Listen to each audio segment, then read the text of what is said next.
Mednarodno priznana in uveljavljena klimatologinja Lučka Kajfeč Bogataj je včeraj sodelovala na okrogli mizi z naslovom Podnebne spremembe in prihodnost Slovenije, ki je potekala v organizaciji Univerze v Mariboru in Društva univerzitetnih profesorjev Maribora. Torej, kako bodo podnebne spremembe vplivale na prihodnost Slovenije? Ja, Slovenija bo tista, ki bo podnebne spremembe kot vse države čutila. Morda ne v taki meri, da bi se podnebje spremenilo pri nas do te mere, da ne bi imeli več vode, veliko težav. Imeli bomo več ujm, imeli bomo težave v kmetijstvu, potrebovali bomo drugačno prostorsko planiranje.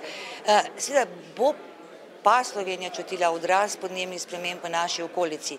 Balkan, Sredozemlje, Severna Afrika, vse dežele, ki so nam blizu, bodo seveda pa ostale brez vode, v veliki meri tudi brez hrane in to se bo odrazilo tudi na našem gospodarstvu in na naši varnosti. Kaj pričakujete od Kopenhagna? Od Kopenhagna pričakujem, da se bojo politiki s problemom dejansko soočili. Ne pričakujem pa pravno zavezujočega sporazuma, ki bi ga pa še kako potrebovali.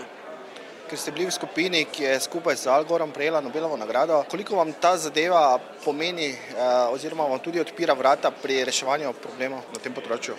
Ja, odpira vrata, ampak odpira predvsem zato, če razumemo, kaj je Nobelova nagrada za mir. Ta nikoli ni podeljena ljudem.